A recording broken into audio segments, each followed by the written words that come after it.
तो आज बताना है डीएनए। डीएनए बताना है। तो डीएनए क्या होता है आपको बताना है। वैसे हम आपको कल बताया था, ऑफलाइन बताया था, आज ऑनलाइन बताएंगे। तो डीएनए क्या है? सबसे पहले डीएनए का पूरा नाम डीऑक्सीराइबोन्यूक्लिक अम्ल। डीऑक्सीराइबोन्यूक्लिक अम्ल। देखो तीनों में ऐसे ही समझ में आ रहा है डीऑक्सीराइबो, तो सीधे समझ में आ रहा है कि राइबो मतलब पेंटोज, डीऑक्सी का मतलब 5 कार्बन, 5 कार्बन वाली शर्करा का नाम ले रहा है। तो इसका पूरा नाम डीऑक्सीराइबोन्यूक्लिक अम्ल है। इंग्लिश में डीऑक्सीराइबोन्यूक्लिक एसिड कहते हैं। और न्यूक्लिक अम्ल इसलिए इसका नाम पड़ा क्योंकि यह न्यूक्लिक अम्ल से निकला था, मतलब यह न्यूक्लियस से प्राप्त हुआ था। फ्रेडरिक माइसर ने इसकी खोज की थी। उन्होंने इसको निकाला, बस कोशिकाओं के केंद्रक में से देखा कि उसमें फास्फोरस अधिक था और सल्फर बिल्कुल नहीं था। तो उन्होंने कहा कि ये प्रोटीन नहीं हो सकता। यदि प्रोटीन होता तो उसमें क्या होता? सल्फर अधिक होती, फास्फोरस बिल्कुल नहीं होता। लेकिन ये एक ऐसा पदार्थ था जिसमें फास्फोरस अधिक था और सल्फर बिल्कुल नहीं था। तो उन्होंने कहा कि यह प्रोटीन नहीं हो सकता है, यह न्यूक्लियस से प्राप्त हुआ था। न्यूक्लियस मतलब केंद्रक से, इसलिए इसका नाम क्या रखा गया? न्यूक्लिक। सबसे पहले इसको न्यूक्लिन बताया, न्यूक्लिन बताया नाम। लेकिन उसके बाद अल्टमान आए, अल्टमान वैज्ञानिक, और उन्होंने क्या बताया कि यह अम्लीय प्रकृति का है। इसकी प्रकृति, इसके आचरण जो है एकदम अम्लीय है, इसलिए इसका नाम बदलकर उन्होंने शोधित करके इसका नाम न्यूक्लिक अम्ल रखा। फिर फ्रेडरिक ग्राफिथ आए और उन्होंने इसका अध्ययन किया और उन्होंने बताया कि डीएनए 2 प्रकार के होते हैं। डीएनए न्यूक्लिक अम्ल 2 प्रकार के होते हैं, एक डीएनए और एक आरएनए। तो डीएनए बताना है, तो डीएनए का पूरा नाम डीऑक्सीराइबोन्यूक्लिक अम्ल। सबसे पहले डीएनए का परिचय, डीएनए का परिचय। तो डीएनए के परिचय में क्या है कि डीएनए एक ऐसा बहुलक है, या आप कह सकते हैं एक ऐसा बहुलक जिसमें हजारों, सैकड़ों, करोड़ों बृहदाणु, बहुत से अणु मिलकर एक डीऑक्सीराइबो बनाते हैं, न्यूक्लिक अम्ल बनाते हैं, उसे डीएनए कहते हैं। इसमें न्यूक्लियोटाइड्स होते हैं। तो न्यूक्लियोटाइड्स अभी सब कुछ बताएंगे। तो सबसे पहले आपको क्या पढ़ना है कि डीएनए में क्या क्या होता है। तो सबसे पहले क्या होता है? 3 चीजें ध्यान रखनी है। डीएनए में कितनी चीजें? 3। कौन कौन सी? हाँ, पेंटोज शर्करा, फास्फोरिक अम्ल और तीसरा नाइट्रोजनीय क्षारक।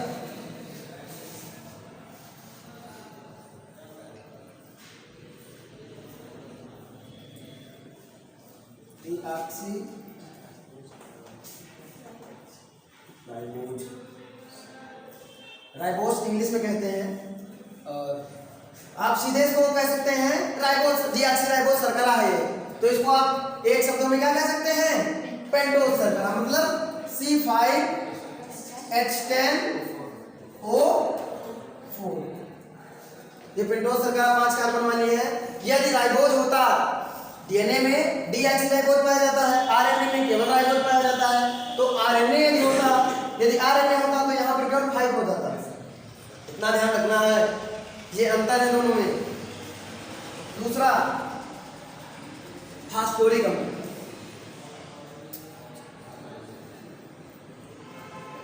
फास्फोरिक अम्ल, राइटिंग थोड़ी गड़बड़ है। और तीसरा, नाइट्रोजनीय क्षारक।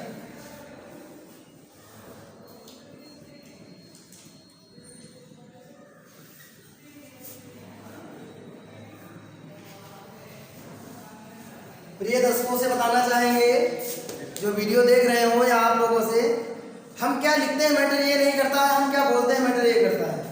जो हमारी लैंग्वेज है वो क्या कह रही है, आपको सेंटेंस यहाँ पर क्या दिखाई दे रहा है वो हम देखते हैं। हम ये नहीं देखते हैं कि हम लिखे कुछ और है, बोल कुछ और रहे हैं। मान लीजिए किसी का दिमाग है, कुछ लिख जाए, तो वो नहीं है जो बोल रहे हैं। जैसे नाइट्रोजनीय क्षारक बोले हैं तो इसका मतलब नाइट्रोजनीय क्षारक है। लिख जाए नाइट्रोजनीय या कुछ और लिख जाए, होता नहीं कि कहीं कहीं क्षारक की जगह कुछ और लिख जाए, क्षारक ही हो लेकिन कहीं कुछ हो जाए। तो ये नहीं डिपेंड करता हम क्या लिखते हैं या क्या बोलते हैं, हमारी शब्दावली क्या है। ये देखते हैं। तो नाइट्रोजनीय क्षारक पेंटोस शर्करा सीधे डीऑक्सीराइबोस शर्करा क्या है जिसमें पेंटोज हो, जो पेंटोस शर्करा है डीऑक्सी। फास्फोरिक अम्ल जिसमें फास्फोरस हो, वो फास्फोरिक अम्ल है। अब नाइट्रोजनीय क्षारक, ये ध्यान देने वाली बात है, जो नाइट्रोजनीय क्षारक हैं 4 प्रकार के होते हैं। कितने प्रकार के होते हैं? 4 प्रकार के तो होते हैं, लेकिन इनके जो क्षारक युग्म हैं वो 2 प्रकार के होते हैं। 2 में 4, आप सीधे कह सकते हैं 2 में 4। तो आप इसको क्या कह सकते हैं? एक होता है द्विबलीय, एक होता है एकबलीय। प्यूरिन क्षारक और एक होता है पिरीमिडीन।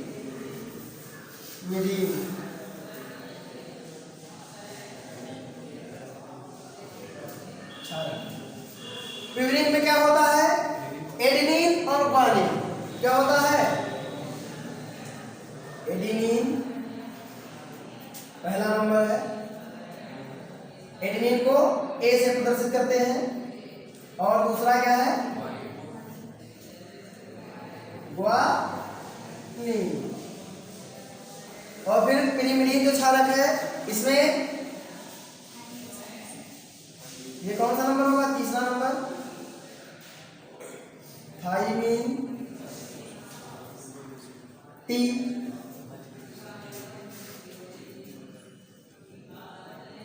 और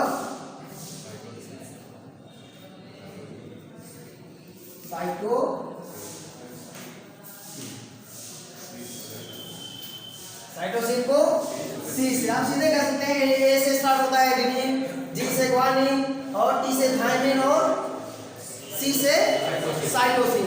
तो ये 4 प्रकार के बेस होते हैं, 4 प्रकार के क्षारक हैं जो डीएनए पर लगे होते हैं। अब इसके बाद आपको समझना है कि न्यूक्लियोसाइड्स क्या है। न्यूक्लियोसाइड्स क्या है?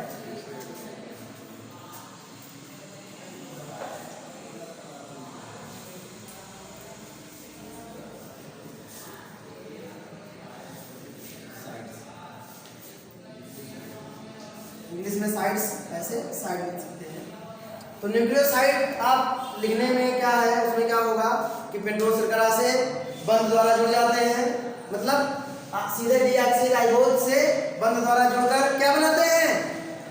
डीऑक्सी न्यूक्लियोसाइड या न्यूक्लियोसाइड बनाते हैं। जो नाइट्रोजनीय क्षारक है ये किससे? पेंटोस शर्करा से जुड़ जाते हैं और क्या बनाते हैं?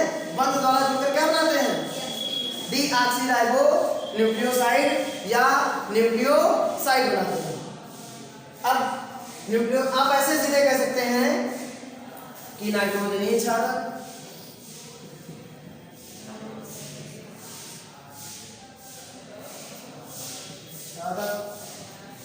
ब्रैकेट में ये भी लिख सकते हैं क्या? ए जी टी और सी प्लस पेंटोस शर्करा, मतलब C5H10O जुड़कर क्या बनाते हैं? न्यूक्लियोसाइड बनाते हैं। क्या बनाते हैं? ये सीधे आपको डिफिनेशन समझ में आ रही होगी कि जो नाइट्रोजन क्षारक कितने प्रकार के होते हैं? 4 प्रकार के होते हैं। यदि एक नाइट्रोजन क्षारक से जुड़ रहा है मतलब नाइट्रोजन क्षारक तो 4 प्रकार के हैं, एडेनिन, ग्वानिन, थाइमिन, साइटोसिन। जब 4 प्रकार के नाइट्रोजनीय क्षारक हैं और पेंटोस शर्करा से जुड़ जाते हैं, यही तो लिखा है उसमें कि पेंटोस शर्करा द्वारा बंध द्वारा जुड़ जाते हैं और क्या बनाते हैं? न्यूक्लियोसाइड। क्योंकि नाइट्रोजन 4 प्रकार के होते हैं, इसलिए 4 प्रकार के न्यूक्लियोसाइड बनेंगे। तो 4 प्रकार के न्यूक्लियोसाइड क्या क्या है? पहला डीऑक्सी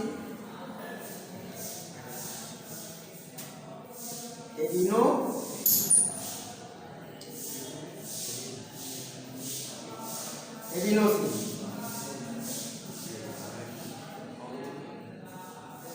फिर दूसरा बनेगा डीऑक्सी ग्वानोसिन,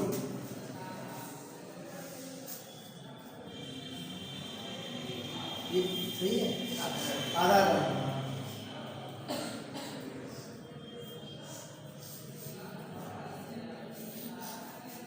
तीसरा होगा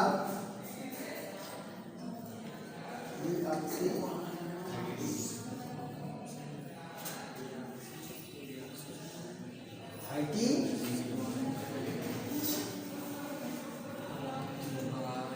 और लास्ट बनेगा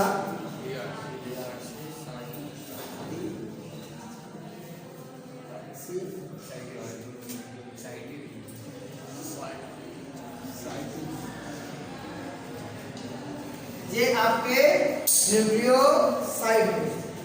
ये क्या है? ये सभी प्रकार के न्यूक्लियोसाइड हैं जो क्षारक हैं, जो क्षारक हैं। अब आपको पढ़ना है न्यूक्लियोटाइड। अभी आपने न्यूक्लियोसाइड पढ़ा, अब आप पढ़ेंगे न्यूक्लियोटाइड। जगह का अभाव होने के कारण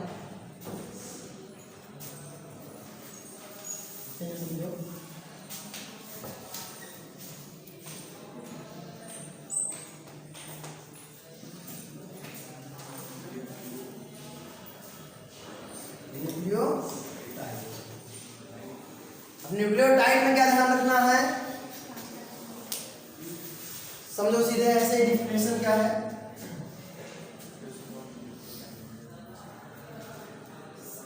ये मतलब C5H10O4 प्लस फास्फोरिक अम्ल, फास्फोरिक अम्ल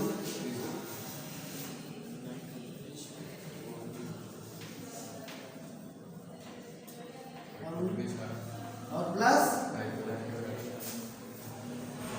नाइट्रोजनीय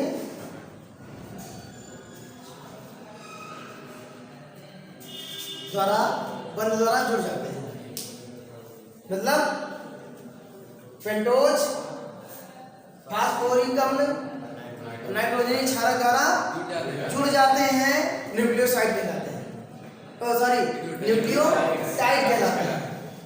न्यूक्लियोटाइड कहलाते हैं क्योंकि भाई नाइट्रोजनीय क्षारक भी 4 प्रकार के हैं। एडेनिन, गुआनिन, थायमिन, साइटोसिन, यही तो है। आप इसको एन क्षारक की जगह पर क्या कर सकते हैं? Adenine, guanine, thymine, cytosine. लेकिन मैं ये भी लिख सकते हैं, लिख सकते हैं कि नहीं लिख सकते हैं? तब क्या बनाते हैं? डीऑक्सीराइबोन्यूक्लियोटाइड्स या न्यूक्लियोटाइड्स, इसको ऐसे भी कह सकते हैं डीऑक्सीराइबोन्यूक्लियोटाइड या न्यूक्लियोटाइड बनाते हैं। अब इसमें इसके भी नाम होंगे, जो न्यूक्लियोटाइड होंगे इसके नाम क्या क्या पड़ेंगे? पहला नाम होगा, ये समझ में आया? जी सर। समझ में आ गया? Yes sir. समझ में आया? Yes sir.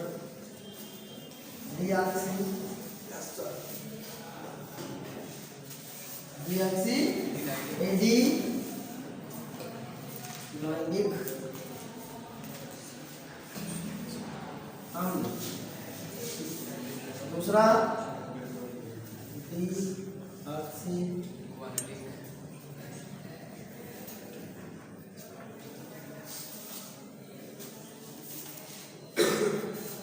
निलिक,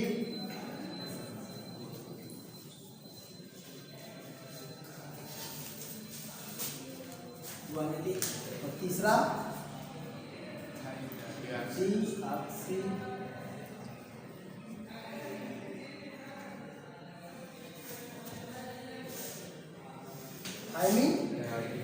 डाइलिक।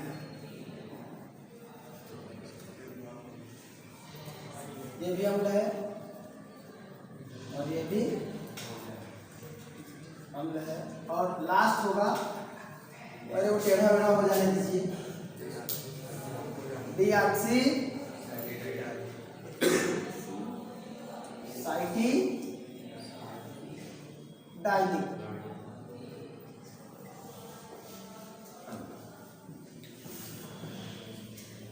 डीऑक्सी ऐसे होता है।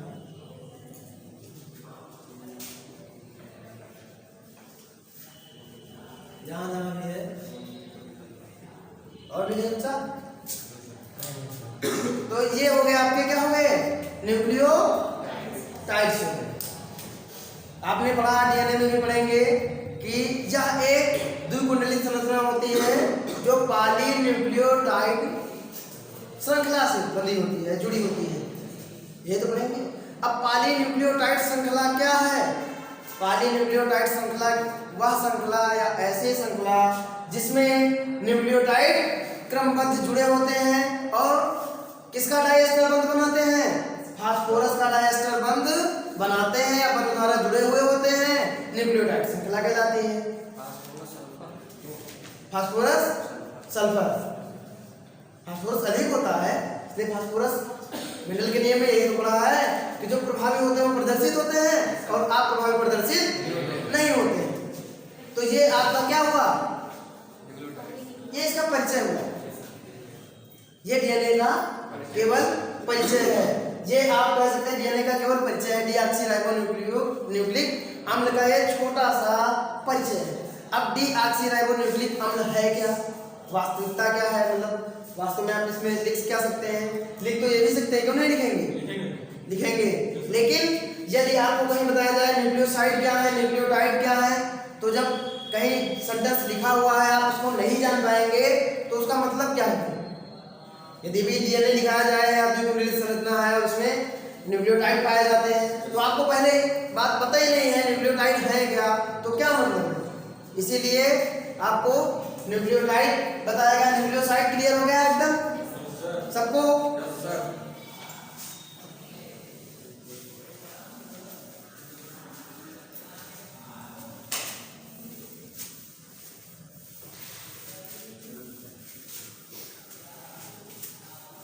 कितना लिखा है?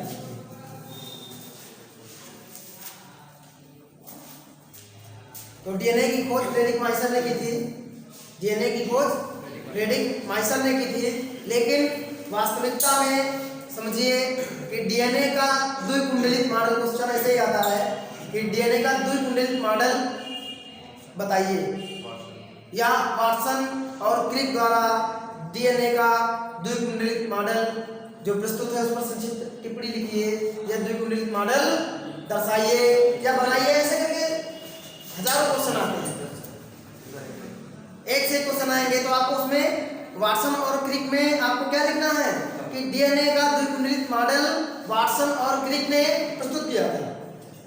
लेकिन वास्तविकता क्या है कि डीएनए को, जो डीएनए का द्विकुंडलित मॉडल है, सर्वप्रथम देखा किसने था? विल्किंस और फ्रैंकलिन। विल्किंस और फ्रैंकलिन ने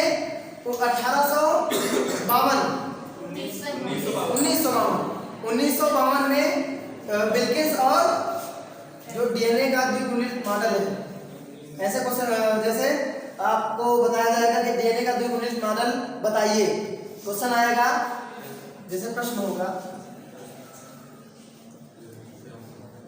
डीएनए का कितने नंबर के आते हैं?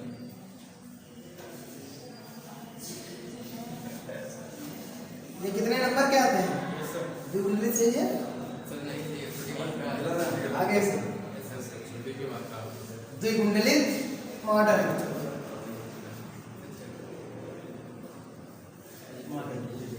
ऐसे करके क्वेश्चन आएगा, द्विकुंडलित मॉडल बताइए या दर्शाइए या टिप्पणी लिखिए। ऐसे करके जो भी क्वेश्चन आए तो वास्तविकता जो है उसमें वाटसन और क्रिक द्वारा डीएनए का जो है प्रस्तुत किया गया था। मतलब सर्वप्रथम देखा किसने था? तो सर्वप्रथम डीएनए को किसने देखा था? विल्किंस और फ्रैंकलिन एक ऐसे वैज्ञानिक थे जिन्होंने 1952 ईस्वी में इसको देखा कि यह द्विकुंडलित है। उसने केवल देखा था, वाटसन और क्रिक फ्रैंकलिन और विल्किंस ने केवल देखा कि डीएनए द्विकुंडलित है। लेकिन फिर 1953 ईस्वी में वाटसन और क्रिक आए। उन्होंने इलेक्ट्रॉन माइक्रोस्कोप से उन्होंने क्या देखा? उन्होंने देखा कि यह द्विकुंडलित संरचना उन्होंने प्रस्तुत कर दी। उन्होंने जब देखा तो उन्होंने केवल उसको प्रस्तुत किया, देखा किसी और ने था। फ्रैंकलिन ने देखा, जो विल्किंस है, विल्किंस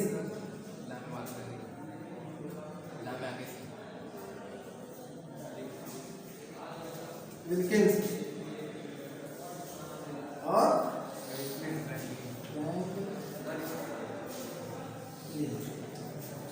ने देखा लेकिन वास्तविकता क्या थी कि वाटसन और क्रिक इन्होंने क्या किया था 1952 में, उन्होंने 1953 में उन्होंने देखा, उन्होंने मॉडल प्रस्तुत किया,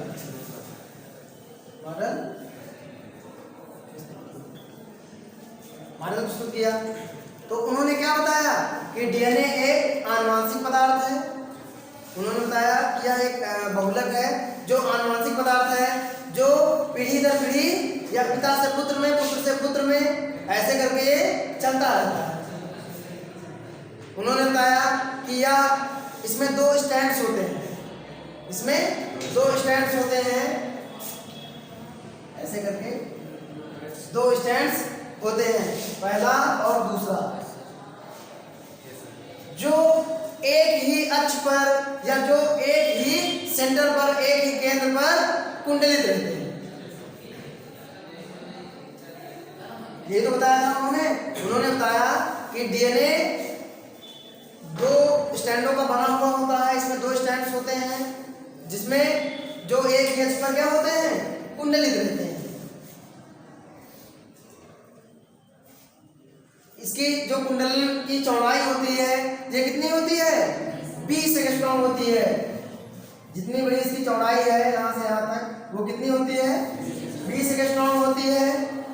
और एक चक्रण से दूसरे चक्रण, उन्होंने ये भी बताया कि एक चक्रण से जो एक चक्रण की पूरी दूरी है यहाँ से लेकर यहाँ तक, तो पूरा चक्कर होगा ऐसे घुमाएगा, तो वहां से लेकर यहाँ तक उसकी चौड़ाई 34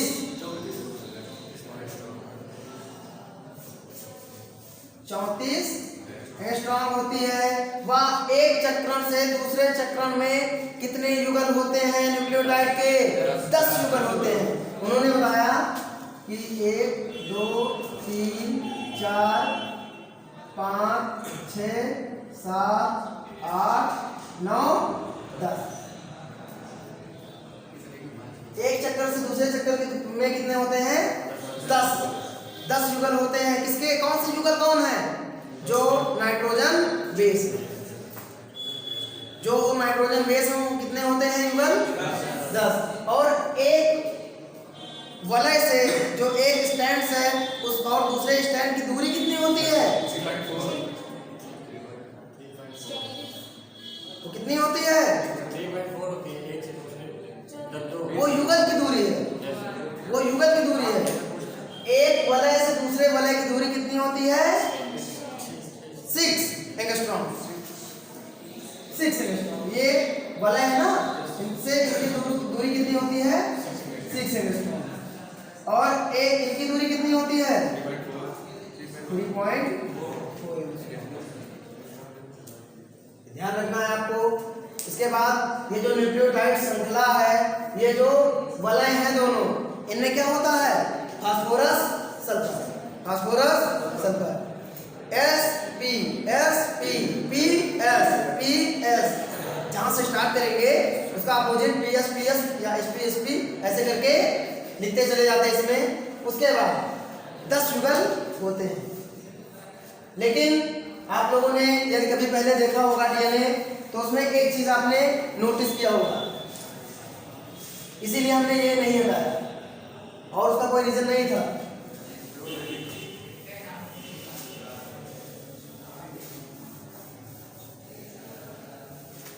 बच्चे बता ही दिए हैं, पिता से स्ट्रॉन्ग और जो भी है। उसके बाद क्या बताना है आपको, ये जो डंडे लगे हुए होते हैं, आप सीधे कह सकते हैं जो सीढ़ी के डंडे हैं जिन पर हम चढ़ते हैं, ये युगल इनको बोलते हैं। इनमें एडेनिन, ग्वानिन, थायमिन, साइटोसिन होते हैं। ये चारों बेस होते हैं। लेकिन होते कैसे हैं, देखिए प्यूरीन क्षारक क्या है, प्यूरीन क्या है, एडेनिन और ग्वानिन। पिरिमिडिन क्या है,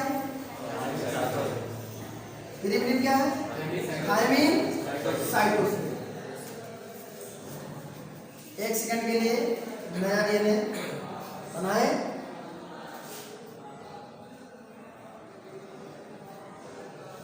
जितने भी हैं इसमें कैसे होना चाहिए, इसमें हम लिख सकते हैं यदि ऐसे हमको दो बताए गए हैं कि एक नंबर ये है, एक नंबर दूसरा नंबर ये है, तो इसमें जो युगल है आपके जो बेस है सीधे ऐसे लिखने चाहिए थे, एडेनिन, ग्वानिन, फिर थाइमिन, या ट्रिपल बॉन्ड इसमें डबल बॉन्ड इसमें, या दोनों में ट्रिपल बॉन्ड लगा देते या दोनों में डबल बॉन्ड लगा देते, ऐसा हो सकता था, लेकिन ऐसा हो सकता था, हम ये बता रहे हैं कि ऐसा लिखना चाहिए था, आसानी होती भाई उनका नाम अपोजिट कर देते और ऐसा लिख सकते थे, लेकिन केवल वही बताने जा रहे हैं भैया, ये तो बताने जा रहे हैं, लेकिन ऐसा बिल्कुल नहीं है, ऐसा बिल्कुल नहीं है। जो 10 वलय हैं एक में, वलय तो भी कितने गिने भी नहीं गए हैं, वो सॉरी युगल भी गिने भी नहीं गए, कितने हैं युगल अनंत है। अब जितना बड़ा डीएनए, जैसे डीएनए वैसे युगल, वैसे उनके बेस, लेकिन बेस में क्या है, जो आपके बेस हैं उसमें आप यदि पढ़ेंगे, पढ़े हैं यह कल बताए हैं, यदि पढ़ते पहले तो उसमें लिखा होता कि जहां पर प्यूरीन का एडेनिन पहला क्षारक, जहां पर प्यूरीन का नाइट्रोजन बेस, जहां पर प्यूरीन का एडेनिन क्षारक होगा वहां पर पिरीमिडीन का थाइमिन, जहां पर प्यूरीन का एडेनिन क्षारक होगा वहां पर पिरीमिडीन का थाइमिन क्षारक होगा, और जहां पर पिरीमिडीन का साइटोसिन क्षारक होगा वहां पर प्यूरीन का ग्वानिन क्षारक होगा। तो इसको ऐसे समझने के लिए बहुत बढ़िया तरीका है, ये बना होगा, यही तो बना सकते सीधे। अब लिखने का तरीका, सबसे पहले एक जगह से स्टार्ट करते हैं, थाइमिन से, जो बॉन्ड लगाएंगे थाइमिन से लगाएंगे, तो पहले क्या था, thymine bond cytosine bond guanine bond adenine bond thymine,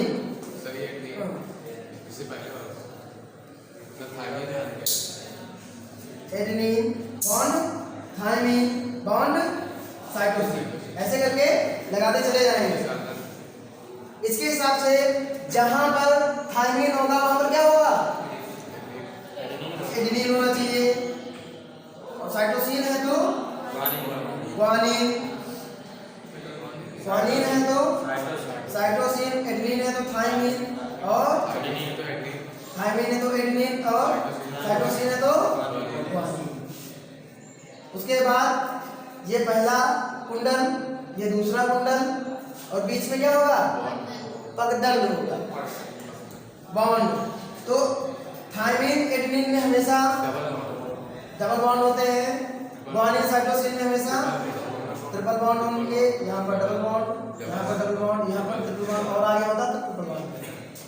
तो कह सकते हैं कि यदि आपने लिखा है कि थाइमिन ग्वानिन, एक क्रम लिखेंगे सबसे पहले कि जहां पर प्यूरीन का एडेनिन होगा, प्यूरीन का एडेनिन क्षारक होगा वहां पर पिरीमिडीन का थाइमिन क्षारक होगा, और जहां पर पिरीमिडीन का साइटोसिन क्षारक होगा वहां पर प्यूरीन का ग्वानिन होगा।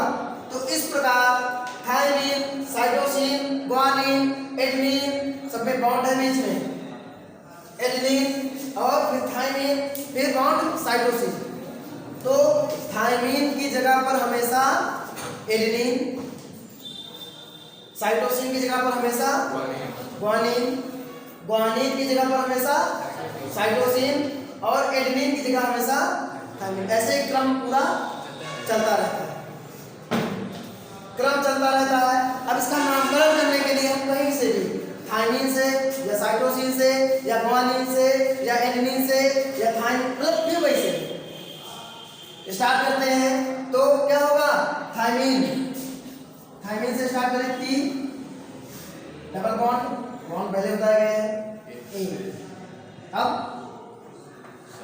साइटोसिन लो या जी लो, साइटोसिन ट्रिपल बॉन्ड अपोजिट कर दो, जी ट्रिपल बॉन्ड सी, वहां से अभी मैच कर जाएगा। फिर एडेनिन डबल बॉन्ड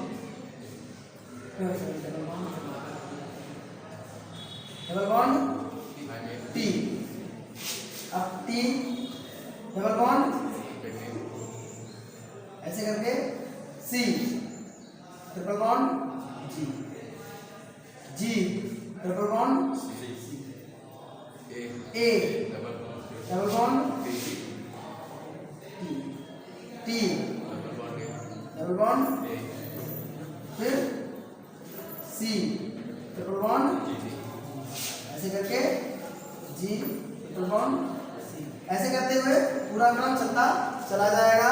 और आपके जो बेस हैं नाइट्रोजन बेस हैं क्षारक है न्यूक्लियोसाइड से जुड़े हुए न्यूक्लियोसाइड्स जो हैं वो इनका क्रम ऐसे ही चलता चला जाएगा। यदि आगे लिखेंगे तो और आगे लिखते चलेंगे इसका अपोजिट। आपका ये डीएनए का परिचय है, ये आपका डीएनए हुआ और इसको बंद कर दीजिए।